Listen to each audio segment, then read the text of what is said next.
De faly miarahaba antsika rehetra ary dia mirary ny fitahin'ny tompo ho antsika mandritra izany tontolo ny andro izany sy ny andro avy.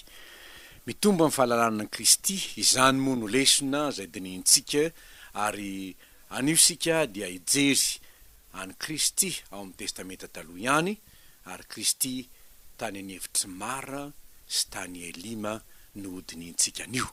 Kanefa alohan'izany dia mbola hiara-mivavaka aleo isika. Fifaliana ho anay indray ray malalo ny saotranao, dera sy ankalaza ny anaranao, noho ny anomezanao anay indray izao fotoana izao izay azonay mitombo amin'ny fahalalana ny Kristy zanakao, noho ny teninao raha teo hoe mitomboa amin'ny fahalalana any Kristy Jesosy Tompo. Misaotranao zay ny amin'izany. Mangataka aminao ary zay hanokatra ny sainay sy ny fonay, mba hidira ny teninao am-ponay ary hitoerany zany ka tonga anay ho voninahitra ny anaranao am'izay ataonay rehetra na inona izany Jesosy. De ho anao no dera, ho anao ny lasa, ho anao ny voninahitra zay anao hatramin'ny taloha indrindra, anao ankehitriny ary ho anao mandrakizay. Voninahitra ny ho anao ray zanaka fanahy masina. Amen. Ovakintsika ny ao amin'ny Exodosy 5:12, ny 12 ka hatramin'ny 17. Vakintsika amin'ny anaran'ny Tompo zany. Ary Mosesy nitondra ny Israely nifindra avy teo amoron'ny ranomasina mena, dia nandroso ho any amin'ny efitry sora izy, ary nandeha atelona tany anefitra izy ka tsy nahita rano. Dia tonga tao Mara izy, fa tsy nahasotro ny rano tao Mara satria nangidy zany. Koa izany no nanaovan'ny anarana hoe Mara. Dia nimonmonina tamin'ny Mosesy ny olona ka nanao hoe inona no sotroinay? Ary dia nitarahina tamin'i Jehova izy. Ka dia nasehon'i Jehova hazo anankiray, ary rehefa natsipiny tao anatin'ny rano zany, dia tonga mamy ny rano. Tao no nanomezan'i Jehova lalàna sy fitsipika ho azy, ary tao no nizahany toetra azy ka hoy izy: raha azo to iain'ny feon'i Jehova Andriamanitra ao ianao, ka hanao izay mahitsy eo imasony, sy hihaino ny lalàny ary hitandrina ny didiny rehetra, dia tsy hisy ataoko aminao reny aretina rehetra ireny izay nataoko tamin'ny Egiptianina, fa izaho ny Jehova izay mahasitrana anao. Ary tonga tao Elima izy, ary tao misy loharano 12 sy hazo refy 70, dia nitoby teo anilan'ny rano izy. Voatafita ny ranomasina mena ny zanak'Israely, ary ny 5:12 manomboka amin'ny 1 ka hatramin'ny 1:20, dia hira fiderana, hira fankalazana an'Andriamanitra ny amin'ny asa mahagaga nataon'Andriamanitra tamin'ny nanokafany ranomasina mena, tamin'ny nandevonany ny Farao sy ny miaramilany, tamin'ny nandresen'Andriamanitra ny fahavalony, ka nanatanterahany Jehova ny teniny meny azy ireo hoe Jehova hiado anareo, fa ianareo kosa hangina. Vao avy nahita ny zava-mahagaga nataon'Andriamanitra ny Israely. Dia izao ndray nefa ny zavatra hitantsika teto. Niala tamin'ny ranomasina mena izy, dia nandeha tamin'ny efitra sorary. 3 andro izy tsy nahita rano. Mahagaga anie zany manaraka an'Andriamanitra zany. Vo eo ianao no aneho ny zava-mahagaga, zava-mahatalanjona tsy mbola hita hatramin'izay. Ny tena Jehova marina ny miaraka aminay. Tena Jehova marina no mitarika anay. Ny andrafo sy androraona no mitarika azy. Konefa nandeha indray izy, namakivaky hevitra, atelona tsy nahita rano sotroina. Mazana ihany zany. Mety hametraka fanontaniana tokoa ni amin'izany hoe otry, so de mba tsy lalan'i Jehova ary ty alehantsika ty. Ahoana no voeo hitana zava-mahagaga eto ndray sika amin'izao fotoana izao? 3 andro tsy nahita rano. De tonga tao Mara izy ho izy, ny 17. 3 andro tsy mahita rano. Noho nizay mba mahita rano ndray, rano mangidy ndray no hita fa rano tsy azo sotroina akory. Indraindray eo amin'ny fiainanao, amin'ny fanarahanao ny Tompo, dia mahita zava-mahagaga tahaka ny tao amin'ny ranomasina mena ianao. Voasakandalana ianao, nefa nisokafany tompo ihany zany lalany zany. Ny fahavaliny manenjika nataon'ny tompo tsy nahita tany antsofirana intsony, resy nioby ianao, niderany tompo ianao, nefa voafaky zany de mandalo tany efitra indray ianao. De ngamba mety ametraka fanontaniana ianao hoe de Andriamanitra mihitsy ve ny miaraka amiko hoe so de mba tsy izy mihitsy ary zao aleako zao. Mety hitranga zany havako amin'ny fanaranao ny tompo, mety hitranga izany. Ary indray nohon'izay tonga ny rano mangidy.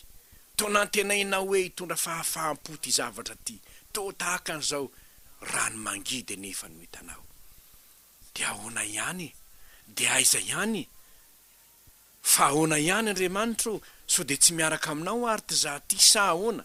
Zao nefa ny zavatra hitatsika teto.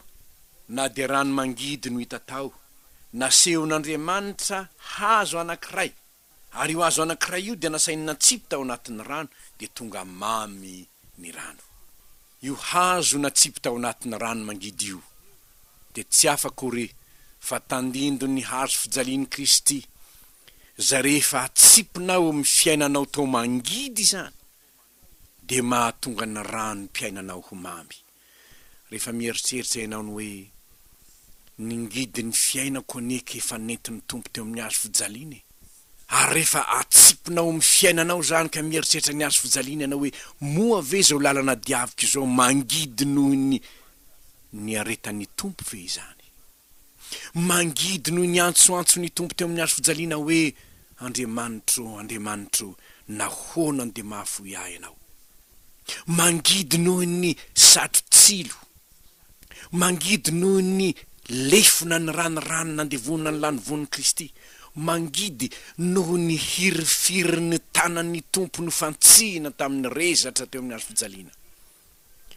Move zao zavatra miatra amiko zao, mangidy noho zay nieretan'ny tompo teo amin'ny hazo fijaliana, nieretan'ny latsalatsa nataon'ny olona, ny fandrorana nataon'ny olona. Mangidy noho izany ve zao fiainako zao?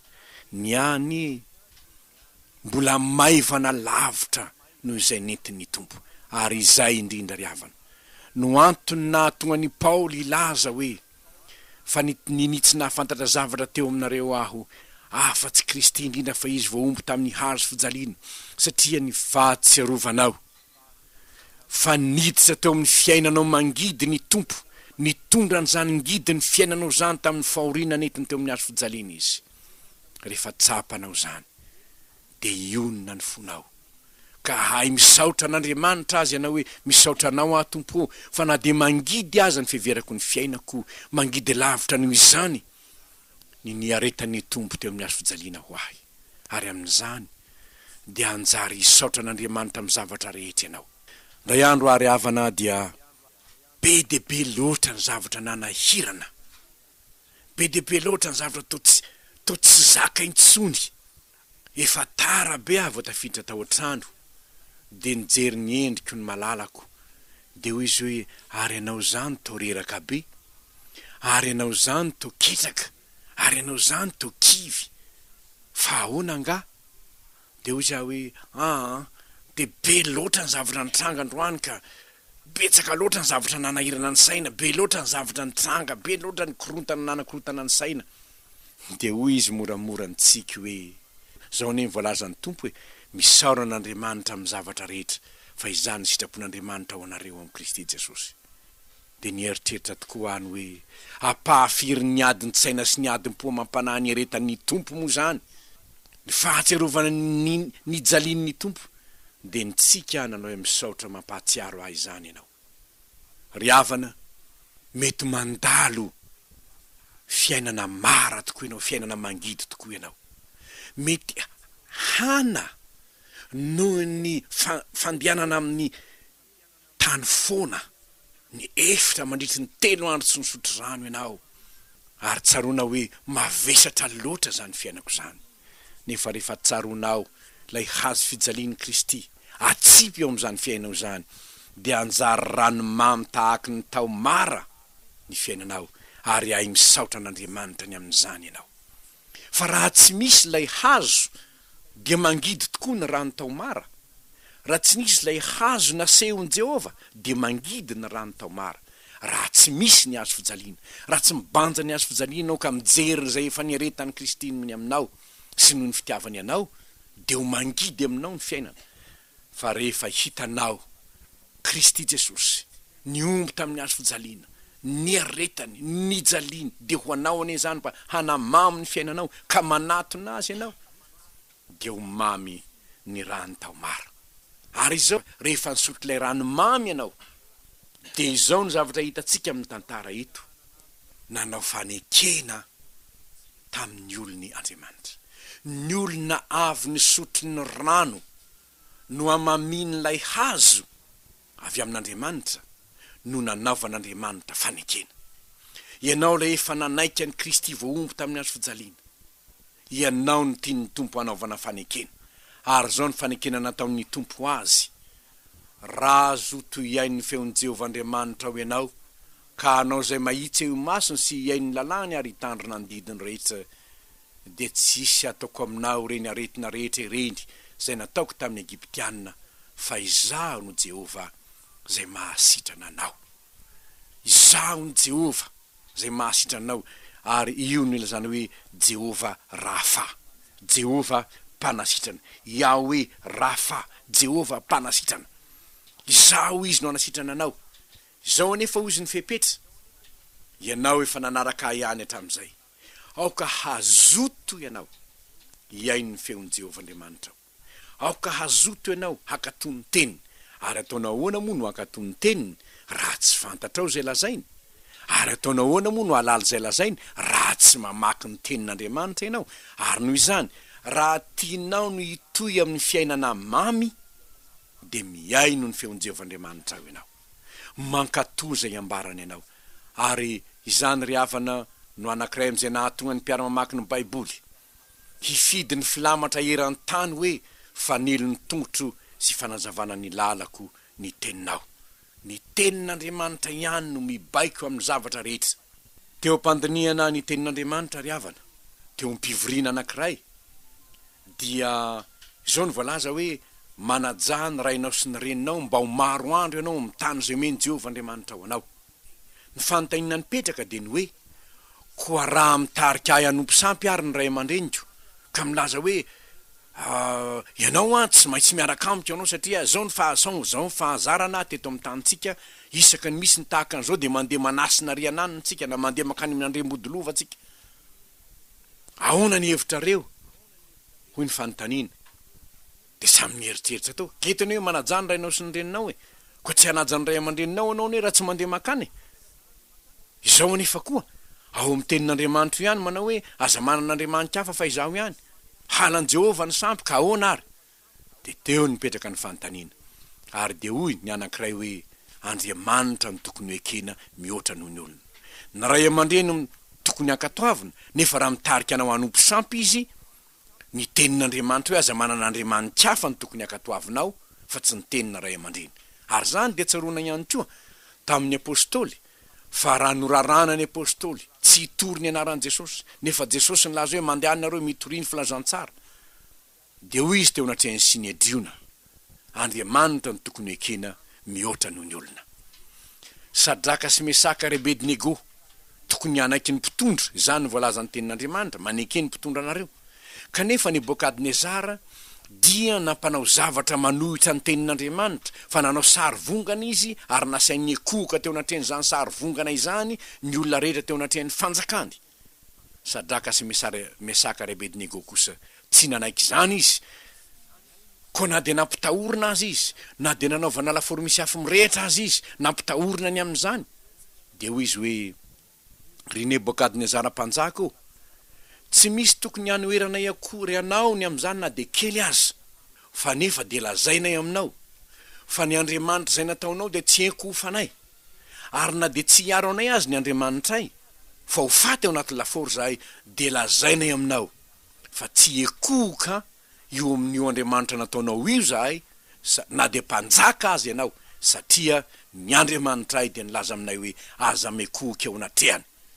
Tahaka izany koa Daniel, nialona azy ireo manam-pahefana namany satria natoky azy loatra ny mpanjaka ny alonazy reo dia nitory azy tany amin'ny Darios ary nanao zay hevitra azoana mepanga azy tafavoakany zareo ny lalàna hanangana ny Darios ao Andriamanitra ka tsy misy mahazo mivavaka namin'iza namin'iza afa-tsy amin'ny Darios mpanjaka fantatry Daniel zany nivoaka ny lalàna dia zao ny voalaza hoe rehefa fantatry Daniel fa nivoaka ny lalàna dia intelo isan'andro izy nanandrify any Jerosalema nivavaka tamin'Andriamanitra satria lalàna vakon'olombelona manohitra ny tenin'Andriamanitra ve ny tenin'Andriamanitra ihany no ankatoaviny ary teto amin'ny firenentsika namoaka lalàna ranavalina voalohany fa tsy azo ataony batisa tsy azo ataony mivavaka dorana daholo ny baiboly fa nanaiky izany ve ny kristianina tsia tenin'ny mpanjaka ny tany zany fa tsy tenin'ilay mpanjaka ny mpanjaka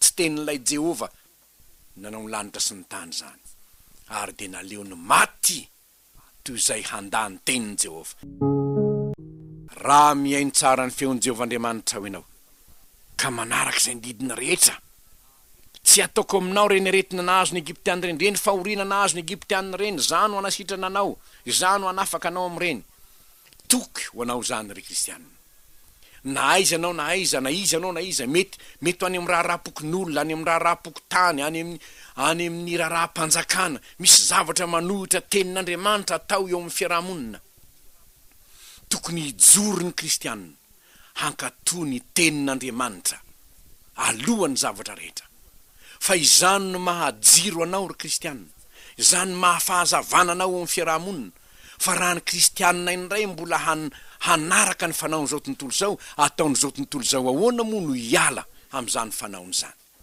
ary zany nahatonga ny tenin'Andriamanitra ilaza hoe ampy zay ny andro lasa ho nanaovina ny fanaon'ny jentlis tamin'ny fandehana tamin'ny fijejojoana fisotrontoka fimamoana ary ny fanompoatsampy zay fady indrindra raha ny kristianina ny mbola hanompo ny vola mihoatra noho ny fanompony an'Andriamanitra ka hanaiky tsy fahamarinana noho ny fitiavam-bola hanaiky risoriso noho ny fitiavam-bola hanodikodina volam-panjakana noho ny fitiavam-bola dia hiteny olona hoe ka iza ary no fanazavany ko ranona aza manao an'izao ko ranona mba dekona ranona mba mpandray fanasany tompo ranona mba tahaka an'izao ranona pastera mbola zao ihany no ataony ry havana ny fitahiana dia ho an'ny olona zay mihaino ny tenin'Andriamanitra sy mankatoy izany tenin'Andriamanitra izany na iza lehibe na iza ambony mampanao azy zavatra manohitra ny tenin'Andriamanitra dia tsy ho ekeny zany ary eto aho dia te hiantso anao andeha hiasa ianao dia ho any amin'ny fiarahamonina ianao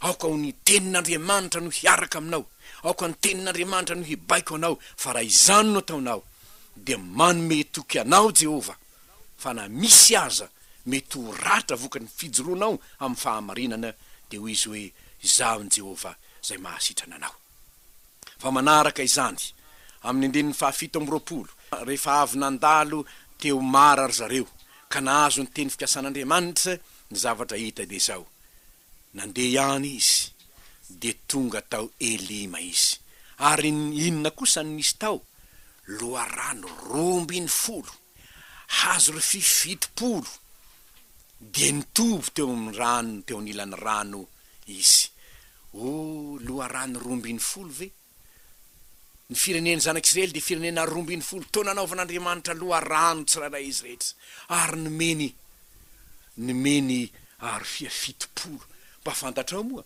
70 anie ny taranak'i Jakobe raha niainga avy any amin'ny tany Kanana ho any amin'ny tany Egypte izy tamin'ny voalohany ary eny an-dalana ho any amin'ny tany Kanana ny ray izy dia toa nomeny 70 endre zany fitiavan'Andriamanitra indraindray ianao mandalo zavatsarotra indraindray ianao mandalo mara indraindray ianao mandalo tany efitra kanefa indraindray any anefitra any ianao omeny loharano omeny rofia alokalofana ry havana tsy tany efitra tsy misy rofia kory ny tany efitra indraindray marina fa mety mandalo zavatsarotra ianao rehefa manaraka an' Jesosy marina zany kanefa misy koa anieny hoeny loharano mahafinaritra indraindray ianao misaotra anao tompo ty ny loharano hoe ianao marina ny loharano hoe mahita fiderana an'Andriamanitra ianao adray tamin'ny fotoana tsy nampoizinao akory io ny loharano hitanao ireo ny rofia manalokaloka anao